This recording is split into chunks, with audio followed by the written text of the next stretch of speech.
قابل الفرج له الحمد وله الشكر عدد ما سار سائر فوق الأرضين ودرج والصلاة والسلام على المبعوث بأقوم دين وأعظم منهج صلوات ربي وسلامه عليه وعلى آله وأصحابه السرج ومن سار على دربهم وفي هديهم ورج.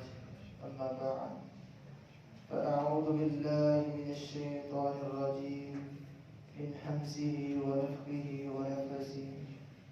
قال الله تبارك وتعالى في كلام المجيد والفرقان الحميد: إن الذين آمنوا وعملوا الصالحات كانت لهم جنات الفردوس نزلا خالدين فيها لا يبغون عنها حولا. الہی کے صدق کریم نہایت قابل تعریف سامعین مقرر، اللہ تعالی نے نوشتے ہدایت قرآن کریم میں اس بات کا ذکر فرمایا ہے جو لوگ ایمان لانے کے ساتھ ساتھ عمل صالح کو اپنی زندگی کا معمول بنا لیتے ہیں، كانت لهم جنات الفردوس نزلا، اللہ تعالیٰ نے ان کے لیے بطور انعام جنت الفردوس کو تیار کیا ہے، خالدین فیہا، اس جنت کے اندر ہمیشہ ہمیشہ اور ہمیشہ رہیں گے۔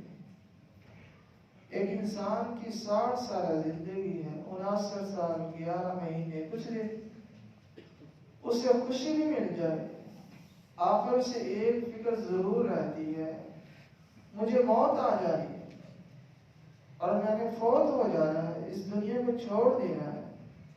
اس کی زندگی کی تمام خوشیاں اس کے پاؤں تلے روک دی جاتی ہیں۔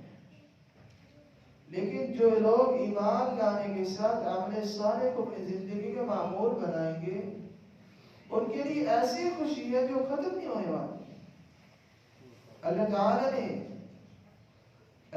نے انسان کو زبان عطا فرمائی، اس سے ذکر کرنا آزادی ہے، نماز پڑھتا ہے، یہ بھی ذکر ہے، عمل صالح ہے۔ اور عمل صالح اور استغفار کرنے والے کو کیا ملے گا؟ اللہ تعالیٰ نے نوشتے ہدایت قرآن کریم میں بھی اس بات کا ذکر فرمایا ہے، وَأَنِ اسْتَغْفِرُوا رَبَّكُمْ إِنَّهُ كَانَ غَفَّارًا يُرْسِلِ السَّمَاءَ عَلَيْكُمْ مِدْرَارًا وَيُمْدِدْكُمْ بِأَمْوَالٍ وَبَنِينَ وَيَجْعَلْ لَكُمْ جَنَّاتٍ وَيَجْعَلْ لَكُمْ أَنْهَارًا۔ استغفار تم کر لو، انہو کان غفارا، انسان کی ایک ہی خواہش ہوتی ہے، ایک ہی تمنا ہوتی ہے، اللہ تعالیٰ مجھے معاف کر دے اور مجھے جنت کا داخلہ مل دے۔ استغفار کرنے کا مطلب یہ ہے انہو کان غفارا، اللہ تعالیٰ تمہارے تمام گناہوں کو معاف کروا دیں گے۔ بلکہ اللہ تعالیٰ نے فرمایا جو لوگ توبہ کریں گے إِلَّا مَنْ تَابَ وَآمَنَ وَعَمِلَ عَمَلًا صَالِحًا فَأُولَٰئِكَ يُبَدِّلُ اللَّهُ سَيِّئَاتِهِمْ حَسَنَاتٍ، ان کے گناہ صرف معاف نہیں ہوں گے بلکہ ان کے گناہوں کو بھی اللہ تعالیٰ نیکیوں میں تبدیل کر دیں گے۔ آپ لوگ کمپیوٹر تو جانتے ہوں گے کہ آؤٹ بلا لکھی ہو، کوئی سسٹم لگایا ہو، بسم اللہ من کی ہو، نہیں، لیکن اللہ تعالیٰ نے جو سسٹم یہ بنا دیا ہے، انسان کی زندگی میں کیے ہوئے گناہوں کو ٹائم لگا ہے، وہی گناہ اللہ تعالیٰ نے یہ نہیں دیکھا کہ میرے بندے نے اب گناہ کرتے وقت ٹائم لگایا ہے، میں بھی معاف کرتے وقت ٹائم لگاؤں گا، نہیں، انہو کان غفارا، فوراً اللہ تعالیٰ اس کے گناہوں کو نیکیوں کے اندر تبدیل کر دیں گے۔ اور دوسرا انعام، یرسل السماء علیکم مدرارا، اللہ تعالیٰ آسمانوں سے خواہش مند اور فائدہ مند بارش نازل کریں گے۔ یرسل السماء علیکم مدرارا، اللہ تعالیٰ تمہیں اولاد دیں گے، اللہ تعالیٰ تمہیں مال دیں گے، وَيَجْعَلْ لَكُمْ جَنَّاتٍ وَيَجْعَلْ لَكُمْ أَنْهَارًا، اور اللہ تعالیٰ نے تمہارے لیے جنت بھی بنائی ہے، نہریں بھی بنائی ہیں۔ آپ لوگ دیکھتے ہی ہیں اللہ تعالیٰ نے ہمارے لیے انتظام کیے، کس لیے؟ اگر میرا بندہ نیک صالح عمل کرے گا تو اس کے لیے بطور انعام دنیا کے اندر بھی رکھا ہے، آخرت کے اندر بھی رکھا ہے۔ اور ایک بہت خوبصورت عمل جو ہمیں بھولنا نہیں چاہیے، نماز کا عمل۔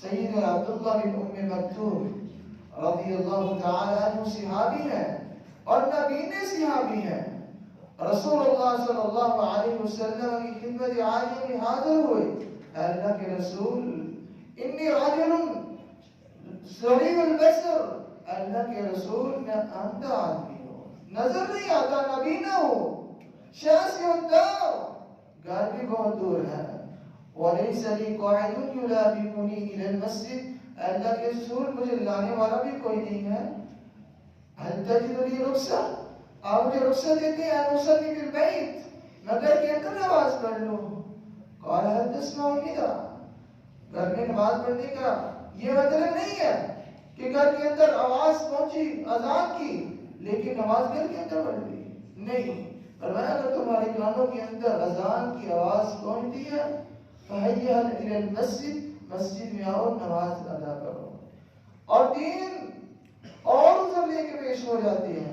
اللہ کے رسول ان المدینۃ کثیرۃ الحوام والسباع، مدینہ کے اندر اللہ کے رسول درندے بھی بہت ہیں، پرندے بھی بہت ہیں، چرندے بھی بہت ہیں، کسی نے اپنا ذوق پورا کرنے کے لیے مجھے کھا لیا تو کیا بنے گا؟ میں نماز گھر کے اندر پڑھ لوں۔ قال هل تسمع النداء، کیا آواز پہنچتی ہے اذان کی؟ قال نعم، جی ہاں اللہ کے رسول آواز تو پہنچتی ہے۔ قال حي إلى المسجد، مسجد میں آؤ نماز ادا کرو، اور پانچواں عذر لے کے آگے، یا رسول اللہ صلی اللہ علیہ وسلم ان المدینہ نخلا وشجرا، ان بین بیتی ومسجدی نخلا وشجرا، اللہ کے رسول میرے گھر اور مسجد کے درمیان جھاڑیاں بھی ہیں، درخت بھی ہیں، اللہ کے رسول ہر تجد لی رخصہ، آپ مجھے رخصت دیتی ہیں کہ میں گھر کے اندر نماز پڑھ لوں؟ قال لا هل تسمع النداء، اذان سنتے ہو؟ قال نعم، جی ہاں سنتا ہوں۔ قال هيا إلى المسجد، مسجد میں آؤ اور نماز ادا کرو۔ چھٹا عذر لے کے آتے ہیں اللہ کے رسول، آپ دیکھتے ہیں انی راجل ضریع البصر، اب تو میری آنکھیں بھی نہیں ہیں، ہڈی میں جو آپ لے گئی ہیں، بوڑھا ہو گیا ہو۔ اللہ کے رسول رخصت دی تھی، کہا نہیں، ابھی بھی تم نے نماز پڑھنی ہے تو مسجد میں پڑھنی ہے، سستی نہیں ہے۔ اور اس لیے کہ انسان کو اپنے دل کی کیفیت کو ڈھونڈنا چاہیے اچھی والی، اور اسی لیے انسان کو اپنے دل اور دماغ میں فکر کرنی چاہیے، اور انسان کو اپنی زندگی کی فکر کرنی چاہیے۔ زندگی عارضی ہے لیکن اللہ تعالیٰ نے جو انعامات تیار کیے ہیں وہ تو خوبصورت ہمیشہ لیے ہیں۔ اور دل کس طرح کا ہونا چاہیے؟ آج لوگ کہتے ہیں ہمیں دل کو سکون نہیں ملتا، چین نہیں ملتا۔ اللہ تعالیٰ نے مشت ہدایت قرآن کریم میں بھی اس بات کا ذکر فرمایا ہے، دل کا سکون کس طرح ملے گا، چین کس طرح ملے گا؟ الذین آمنوا وتطمئن قلوبهم بذکر اللہ، الا بذکر اللہ تطمئن القلوب۔ زندگی میں چین چاہیے، خوبصورتی چاہیے، عقلی چاہیے، اچھا اور بہترین خوبصورت مسلمان کرنا چاہتے ہیں، زندگی میں کسی معاملے کے اندر اپنے شوق کو پورا کرنا چاہتے ہیں، کسی معاملے کے اندر ترقیاتی انسان بننا چاہتے ہیں، تو کیا کیجیے؟ استغفار کیجیے۔ الذین آمنوا وتطمئن قلوبهم بذکر اللہ کا یہی مقصد ہے۔ انسان کے دل کو سکون، چین، قرار ملے گا، انسان کو خوشحالی ملے گی تو اللہ تعالیٰ کی ذکر سے رات ملے گی، اللہ تعالیٰ کی قرآن پڑھنے کے ساتھ ملے گی۔ سیدنا عبداللہ بن مکتوم رضی اللہ تعالیٰ عنہ کو رخصت نہیں دی، کس لیے؟ دین کے اندر ڈھیل آ جائے گی، اور انسان کو کس طرح ہونا چاہیے. احمد بن حنبل رحمت اللہ علیہ محدث گزرے ہیں. فرماتے ہیں میں گھر سے نکلا, مسجد پہنچ گیا. آج کل کا پروگرام نہیں تھا, آج کل کا ماحول نہیں تھا, اور میں نے مسجد والوں کو کہا کہ مجھے رہنے کے لیے موقع دیجیے. فرماتے ہیں ہمارا قانون ہم نہیں رہنے دیتے, ہم کسی کو لیٹنے نہیں دیتے. پاس سے گزرنے والا بن ایک نام کا جس کا کام تھا نام بنانا اور بیچنا. امام احمد بن حنبل رحمت اللہ علیہ کو ساتھ لیا, کہتا آئیے میرے گھر میں آ جائیے. امام احمد بن حنبل رحمت اللہ علیہ کو چار پائی میں لٹایا, خود آٹا لیا اور گھوندنا شروع کر دیا. سبحان اللہ, الحمدللہ, اللہ اکبر, لا الہ الا اللہ کی تسبیحات کو بلند کرنا شروع کر دیا. امام احمد بن حنبل رحمت اللہ علیہ پوچھتے ہیں کیا تم نے اذکار میں کچھ فائدہ بھی کیا؟ کہتا ہے ہاں, کیوں نہیں, غریب تھا, مسکین تھا, اللہ تعالیٰ نے اتنا مال دے دیا ہے کہ سنبھالا نہیں جاتا, اور زندگی کی تمام خواہشات بھی پوری ہوگی, ایک خواہش باقی ہے. امام احمد بن حنبل رحمت اللہ علیہ پوچھتے ہیں وہ کون سی خواہش ہے جو استغفار کرنے کے بعد بھی پوری نہیں ہوئی؟ کہتے ہیں میں نے سنا کہ اس دور کے امام احمد بن حنبل کبھی ان سے ملاقات ہو جائے تو کیا ہی بات ہے, زندگی کی تمام خواہشات پوری ہو جائیں گی. امام احمد بن حنبل فرماتے ہیں میں ہی ہوں امام احمد بن حنبل, لقد جئت به جرا, آج مجھے فرشتے نے میرے گھر سے نکالا تیری ملاقات کے لیے.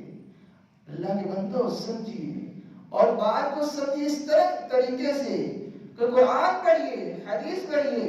رسول اللہ صلی اللہ علیہ وسلم نے فرمایا مثل البيت الذي يذكر الله فيه ومثل البيت الذي لا يذكر الله فيه كمثل الحي والميت. اس گھر کی مثال جس میں قرآن پڑھا جاتا ہے اور اس گھر کی مثال جس میں قرآن نہیں پڑھا جاتا, مردہ اور زندہ کی مثال ہے. جس میں قرآن پڑھا جاتا ہے وہ زندہ ہے, جس میں نہیں پڑھا جاتا وہ مردہ ہے. اللہ تعالیٰ مجھے اور آپ کو استغفار کرنے والا بنائے. اللہ تعالیٰ جو میں نے بیان کیا, آپ نے سماعت کروایا, ان باتوں پر عمل کرنے والا بنائے. اللہ تعالیٰ انسانوں کی تمام نیک خواہشات پوری فرمائے. اقول قولی هذا استغفر الله لي ولكم ولسائر المسلمين.